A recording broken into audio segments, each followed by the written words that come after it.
अक्सर कहा जाता है कि नदी को रास्ता नहीं दिखाना पड़ता, वो अपना रास्ता स्वयं बना लेती है। इसी प्रकार पुराने समय में एक ऐसा शिष्य हुआ जिसने अपने हुनर और गुरु भक्ति से अपना नाम इतिहास के पन्नों पर दर्ज करवा लिया। उस वीर योद्धा का नाम था एकलव्य। महाभारत काल में प्रयाग के तटवर्ती प्रदेश में सुदूर तक फैला हुआ एक राज्य श्रृंगवेरपुर था।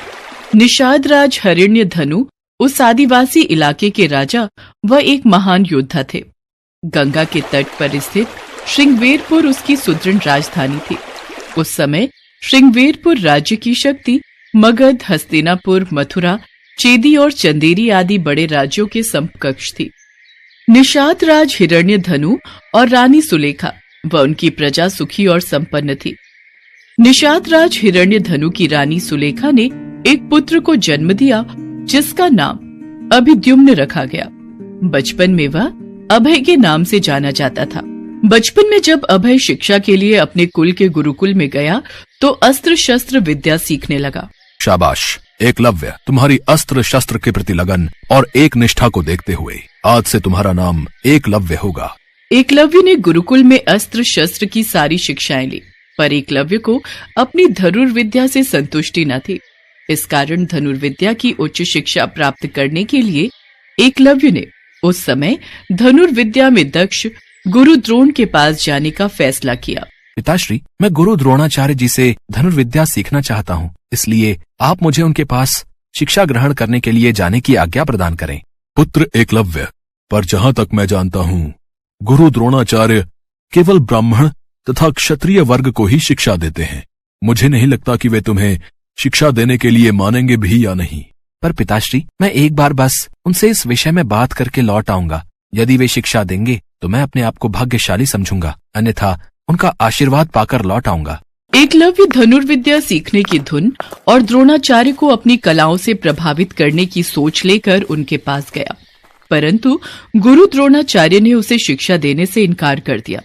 एकलव्य इस बात से तनिक भी आहत न हुआ और उसने वहीं जंगल में रहकर धनुर्विद्या प्राप्त करने की ठान ली।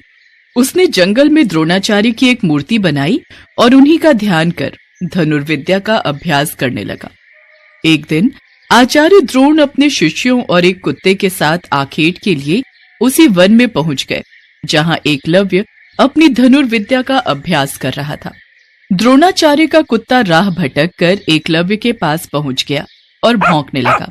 एकलव्य उस समय धनुर्विद्या का अभ्यास कर रहा था। कुत्ते के भौंकने की आवाज से एकलव्य की साधना में बाधा पड़ रही थी, अतः उसने ऐसे बाण चलाए कि कुत्ते को जरा भी खरोच नहीं आई और कुत्ते का मुंह भी बंद हो गया। एकलव्य ने इस कौशल से बाण चलाए थे कि कुत्ते को किसी प्रकार की चोट नहीं लगी और अपने बाणों से कुत्ते का मुंह भी बंद कर दिया। कुत्ता वहां से भागकर गुरु द्रोण के पास जा पहुंचा। द्रोण और शिष्य ऐसी श्रेष्ठ धनुर्विद्या देख आश्चर्य में पड़ गए। अद्भुत, ये तीरंदाजी तो कमाल की है। इस कुत्ते को जरा सी खरोंच तक नहीं आई। इस वन में ऐसा धनुर्धर कौन है जिसमें ऐसी कुशलता है? द्रोणाचार्य उस महान धनुर्धर को खोजते खोजते एकलव्य के पास पहुंचे और देखा कि एकलव्य ऐसे बाण चला रहा है जो कोई चोटी का योद्धा भी नहीं चला सकता। ये बात द्रोणाचार्य के लिए चिंता का विषय बन गई, क्योंकि कहीं न कहीं वो आने वाले भविष्य के बारे में सोच रहे थे। उन्होंने एकलव्य के सामने उसके गुरु के बारे में जानने की जिज्ञासा दिखाई। पुत्र, धनुर्विद्या में तुम सचमुच पारंगत हो। गुरुदेव, आप प्रणाम। गुरुदेव, आपके दर्शन पाकर मैं धन्य हो गया। पुत्र, क्या तुम मुझे जानते हो? गुरुदेव, एक बार मैं आपसे धनुर्विद्या सीखने के लिए आया था। मैं वही एकलव्य हूँ।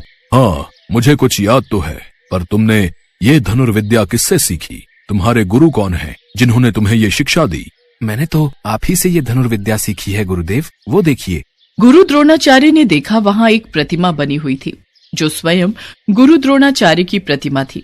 उन्हें ये जानकर और भी आश्चर्य हुआ कि द्रोणाचार्य को मानस गुरु मानकर एकलव्य ने स्वयं ही अभ्यास से ये विद्या प्राप्त की है। अपनी प्रतिमा को देख आचार्य द्रोण ने कहा, अगर तुम मुझे ही अपना गुरु मानते हो तो मुझे गुरु दक्षिणा दो।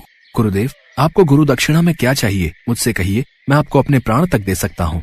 दक्षिणा में गुरु द्रोण ने अंगूठे की मांग की ताकि एकलव्य सर्वश्रेष्ठ धनुर्धर ना बन जाए। कहीं न कहीं उन्हें भविष्य का भी भय था। और अगर ऐसा हुआ तो अर्जुन को महान धनुर्धर बनाने का उनका वचन झूठा हो जाएगा। इसलिए उन्होंने दक्षिणा में एकलव्य से उसके सीधे हाथ का अंगूठा मांगा। यदि तुम मुझे दक्षिणा देना ही चाहते हो तो मैं गुरु दक्षिणा में तुम्हारे दाहिने हाथ का अंगूठा मांगता हूँ। जो आज्ञा गुरुदेव। गुरु द्रोण की ऐसी इच्छा देखकर भी एकलव्य का मन जरा भी विचलित नहीं हुआ। उसने बिना हिचकिचाहट अपना अंगूठा काटकर गुरु द्रोणाचार्य को अर्पित कर दिया। ये देखकर गुरु द्रोणाचार्य चकित रह गए और एकलव्य को आशीर्वाद देकर अपने शिष्यों के साथ वहां से वापस लौट गए। अंगूठा कट जाने के बाद एकलव्य ने तर्जनी और मध्यमा अंगुली का प्रयोग कर तीर चलाने का अभ्यास किया। यहीं से तीरंदाजी करने के आधुनिक तरीके का जन्म हुआ। अतः एकलव्य को आधुनिक तीरंदाजी का जनक कहना उचित होगा। निसंदेह यह बेहतर तरीका है और आजकल तीरंदाजी इसी तरह से होती है। बाद में एकलव्य श्रृंगवेर पर राज्य वापस आ गया और वहीं रहने लगा। पिता की मृत्यु के बाद वो वहां का शासक बन गया और अपने राज्य का संचालन कर एकलव्य ने निषाद भीलों की एक सशक्त सेना और नौसेना गठित कर ली और अपने राज्य की सीमाओं का विस्तार किया। निषाद वंश का राजा बनने के बाद एकलव्य ने जरासंध की सेना की तरफ से मथुरा पर आक्रमण कर यादव सेना का लगभग सफाया कर दिया था। यादव वंश में हाहाकार मचने के बाद जब कृष्ण ने दाहिने हाथ में महज 4 अंगुलियों के सहारे धनुष बाण चलाते हुए एकलव्य को देखा तो उन्हें इस दृश्य पर विश्वास ही नहीं हुआ। एकलव्य अकेले ही सैकड़ों यादव वंशी योद्धाओं को रोकने में सक्षम था। इसी युद्ध में कृष्ण ने छल से एकलव्य का वध किया था।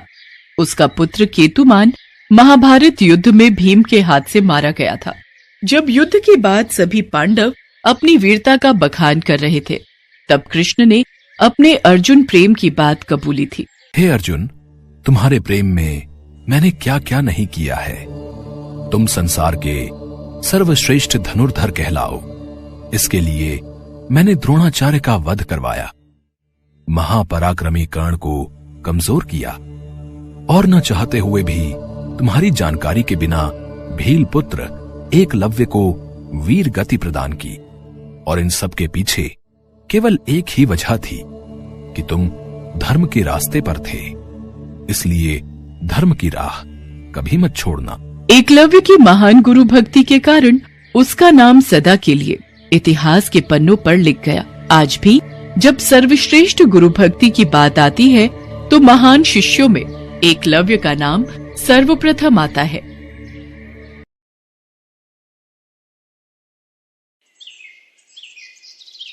पौराणिक कथाओं के अनुसार भगवान राम ने त्रेता युग में सारे कार्य संपन्न कर लिए थे और उनकी सारी लीलाएं समाप्त हो चुकी थी। धरती पर उनके जीवन की अवधि भी समाप्त होने का समय आ चुका था। लेकिन समय समाप्त होने के बाद भी मृत्यु के देवता यमराज भगवान राम के समीप उनके प्राण हरने नहीं आ पा रहे थे, क्योंकि रामदूत हनुमान भगवान राम के प्राण रक्षक थे, जो स्वयं महाकाल का एक रूप है और महाकाल से उनके आराध्य भगवान राम के प्राण छीनने की हिम्मत ना तो किसी काल में थी और ना ही किसी अन्य देवता में। काल चक्र और समय चक्र को आगे बढ़ाने के लिए भगवान राम की मृत्यु होना जरूरी था। ऐसे में भगवान राम ने एक उपाय निकाला और अपनी एक अंगूठी महल के किसी छेद में गिरा दी और हनुमान जी से बोले, हनुमान, मेरी प्रिय अंगूठी धरती में वहां उस छेद में चली गई है। क्या तुम पाताल लोक से मेरी अंगूठी ढूंढकर ला सकते हो? प्रभु, बस इतनी सी बात। मैं अभी जाता हूँ और शीघ्र ही आपकी अंगूठी लेकर आता हूँ। हनुमान जी अंगूठी ढूंढने पाताल लोक में चले गए। वो अंगूठी को पकड़ने जाते और वो और नीचे चली जाती। हनुमान जी पाताल लोक में पहुंचे। वहां वो नागों के राजा नागराज से मिले। नागराज ने उन्हें अंगूठियों से भरा एक कक्ष दिखाया। इस कक्ष में बहुत सारी अंगूठी रखी हुई हैं। आप प्रभु राम की अंगूठी ढूंढ सकते हैं। यहाँ तो बहुत सी अंगूठियां पड़ी हैं। इनमें से प्रभु राम की कौन सी है, ये मुझे देखना होगा। राम जी की युक्ति काम आ गई। हनुमान जी अंगूठी ढूंढने लगे। इसमें उन्हें काफी समय लग गया। हनुमान जी को अयोध्या में न देखकर यमराज ने अयोध्या में प्रवेश किया और वे एक संत का रूप धारण कर भगवान राम जी के महल में पहुंच गए। तब संत के भेष में यमराज भगवान राम से मिले और भगवान राम से बोले, प्रभु, आपको मुझे वचन देना होगा कि हम दोनों की बातों को गुप्त रखा जाए और जो कोई भी हमारी बातों को सुने उसे मृत्यु दंड दिया जाए। आप निश्चिंत रहिए, मैं इसी क्षण सभी द्वारपालों को बाहर भेज देता हूँ। राम जी ने लक्ष्मण को बुलाया और उनसे कहा, लक्ष्मण, ये मुनिवर मेरे साथ कुछ गंभीर वार्तालाप करना चाहते हैं। तब तक तुम द्वार पर ही पहरा देना और कोई भी अंदर ना आने पाए, इस बात का ख्याल रखना, वरना तुम मृत्यु दंड को प्राप्त हो जाओगे। जो आज्ञा भैया, मैं आपके आदेश का पालन करूंगा। लक्ष्मण के जाने के बाद उस संत ने भगवान राम को अपना असली रूप दिखाया और बोले, हे प्रभु, मैं आप ही का सेवक हूं और आपने ही मुझे ये कर्म दिया है कि इस संसार से समस्त जीव जंतु एवं प्राणियों का प्राण हरना, और ये मेरा धर्म भी है। मैं भगवान शिव और ब्रह्मा की आज्ञा से आपसे ये कहने आया हूं कि आपने जो अपना समय इस पृथ्वी लोक पर निश्चित किया था, वो समय पूर्ण हो चुका है और अब आपको अपने धाम लौट जाना चाहिए। इससे सभी देवी देवताओं में आपको विष्णु स्वरूप में देखकर उत्साह की लहर दौड़ जाएगी। इस पर भी हे प्रभु, आपको कुछ और समय इस पृथ्वी लोक पर बिताना है तो आप रह सकते हैं। भगवान राम तो अंतर्यामी है। वो यमराज की बातों को सुनकर मंद मंद मुस्कुरा रहे थे। भगवान राम और यमराज के बीच वार्तालाप चल ही रही थी कि इतने समय में भगवान राम के महल में दुर्वासा ऋषि आ पहुंचे। प्रणाम गुरुवर, कहिए मैं आपकी क्या सेवा कर सकता हूँ? हमें भगवान राम से मिलना है, अभी तुरंत। गुरुवर महाराज, भैया राम अभी किसी से नहीं मिल सकते। उन्होंने किसी को भी कक्ष में न आने का आदेश दिया है। मैं उनके समक्ष नहीं जा सकता। लक्ष्मण की बातों को सुनकर दुर्वासा ऋषि को क्रोध आ गया और वो श्राप देने लगे। मेरा इतना घोर अपमान! अगर मुझे राजा राम से नहीं मिलने दिया गया तो मैं पूरी अयोध्या नगरी को अपने श्राप से जलाकर भस्म कर दूंगा। अगर मैं इन्हें भैया के महल में जाने दूं, तो सिर्फ मुझे ही मृत्युदंड मिलेगा, लेकिन अयोध्या नगरी तो बच जाएगी। गुरुवर, मैं भैया को आपके आने की सूचना देकर आता हूँ। लक्ष्मण भगवान राम के कक्ष में चले गए। लक्ष्मण को सामने देख भगवान राम चौंक गए और यमराज अंतर ध्यान हो गए। राम जी दुखी हुए कि एक राजा होने के नाते उन्हें लक्ष्मण को मृत्यु दंड देना होगा। राम जी ने अपने कुलगुरु से इस विषय में वार्तालाप किया। राम, किसी अपने का त्याग करना भी मृत्यु दंड के बराबर है, इसलिए तुम लक्ष्मण का त्याग कर दो। लक्ष्मण ने गुरुदेव और राम जी के बीच हुआ वार्तालाप सुन लिया और वे श्री राम से बोले, भैया, आप मेरा त्याग मत करना, मैं ये सहन नहीं कर पाऊंगा। आपके वचन का पालन करते हुए मैं स्वयं ही अपने शरीर का त्याग कर दूंगा। लक्ष्मण ने अपने भ्राता श्री राम का वचन निभाने के लिए अयोध्या की सरयू नदी में समाधि लेकर शेषनाग का रूप ले लिया और फिर भगवान विष्णु के निवास स्थान क्षीर सागर में जाकर उत्पन्न हो गए। उसके बाद भगवान राम भी लक्ष्मण के वियोग में थे। उन्होंने भी सरयू नदी में जाकर जल समाधि ले ली और अपने परम धाम को चले गए। उसके पश्चात हनुमान जी जब अंगूठी लेकर वापस लौटे तो प्रभु राम को महल में ना पाकर हनुमान जी बहुत दुखी हुए। प्रभु, आपने जानबूझकर मुझे पाताल लोक में भेजा था ताकि मैं आपको रोक ना सकूं। प्रभु, आपकी आज्ञा पाकर मैं धरती पर ही रहूंगा और जहां कहीं भी आपके नाम का भजन और कीर्तन होगा, वहां मेरी कृपा हमेशा बनी रहेगी। हनुमान जी को भगवान राम जी से अमरता का वरदान प्राप्त है।